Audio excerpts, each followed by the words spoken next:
বেয়া সময় এই শব্দটো সদায় কাৰোবাৰ নহয় কাৰোবাৰ মুখত নিশ্চয় শুনিব পোৱা যায়। কিছুমানৰ জীৱনত ভাল কিবা হৈ থাকে আৰু কিছুমানৰ জীৱনত বেয়া কিবা হৈ থাকে, কিয়নো এইটো প্ৰকৃতিৰ নিয়ম। এই ভাল আৰু বেয়াৰ কাহিনীটো বুজিবলৈ আমি আগতে বুজি ল'ব লাগিব প্ৰকৃতিৰ নিয়মবোৰ। দিন হৈছে যদি ৰাতিও হ'বই আৰু ৰাতি হৈছে যদি দিনো হ'বই। দিনত আমি কাম কৰিলে ৰাতি আমি আৰাম কৰোঁ। এনেদৰে ভাল সময়ে আমাক সুখ দিয়ে আৰু বেয়া সময়ে দিয়ে শিক্ষা। যে আমাৰ ভুল ক'ত আছিল, ক'ত আমি ভুল কৰিলোঁ, এই বেয়া সময়টো আহিছে কিয়নো আমি অলপ ৰৈ আৰাম কৰি আৰু কিছু শিক্ষা লৈ দুগুণ তৈয়াৰ কৰি পুনৰ আগবাঢ়ি যাব পাৰোঁ।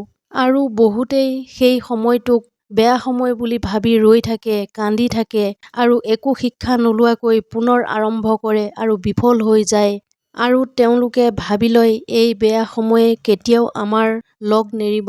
এটা কথা সদায় মনত ৰাখিব, সময় ভাল বা বেয়া কেতিয়াও নহয়।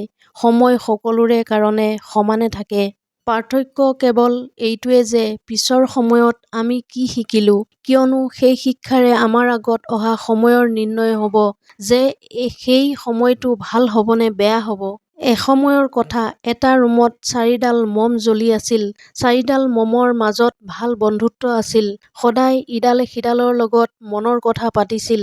এদিন তাৰ ভিতৰৰে এডাল মমে ক'লে, মোৰ অশান্তি হৈছে, কিন্তু মই আৰু এই পৃথিৱীত থাকিব নোৱাৰোঁ, কিয়নো চাৰিওফালে অশান্তি চলি আছে। ইমানকে কৈ মমডাল লাহেকৈ নুমাই গ'ল। কিছু সময়ৰ পিছত দ্বিতীয়ডাল মমে ক'লে, আজিকালি মানুহে ইজনে সিজনক বিশ্বাসেই নকৰে। এই পৃথিৱীত বিশ্বাসৰ নে কিবা মূল্য আছে নে দৰকাৰ আছে, সেয়েহে ময়ো এই পৃথিৱীৰ পৰা যাব বিচাৰোঁ। ইমানকে কৈ সেইডাল মমো লাহেকৈ নুমাই যায়। আৰু কিছু সময়ৰ পিছত তৃতীয়ডাল মমে ক'লে, আজিকালি মানুহে নিজৰ কামতেই ইমান ব্যস্ত যে কাৰোৰ ওচৰত সময় নাই ইজনে সিজনৰ কথা ভাবিবলৈ, সেইকাৰণে ময়ো এই পৃথিৱীত আৰু থাকিব নিবিচাৰোঁ। ইমানকে কৈ সেইডাল মমো লাহেকৈ নুমাই যায়। কিন্তু চতুৰ্থডাল মম জ্বলি আছিল। তেতিয়া এজন মানুহ ৰুমৰ ভিতৰলৈ সোমাই আহিল আৰু তেওঁ চতুৰ্থডাল মমক সুধিলে, এই 3ডাল মম কিয় নুমাই গ'ল? চতুৰ্থডাল মমে মানুহজনক সকলো কথা ক'লে। তেতিয়া সেই মানুহজনে সুধিলে, তেনেহ'লে তুমি কিয় জ্বলি আছা? মমডালে হাঁহি উত্তৰ দিলে, মই আশা কৰোঁ যে শেষলৈকে জ্বলিম, ইমানেই নহয়, মই এই 3ডাল মমক মোৰ আশাৰ বলেৰে পুনৰ জ্বলাই দিম। আৰু এই আশা, এই বিশ্বাস মই আপোনালোকৰ ভিতৰতো জগাব আহিছোঁ। সেয়েহে উঠা আৰু সলনি কৰা বেয়া সময়ক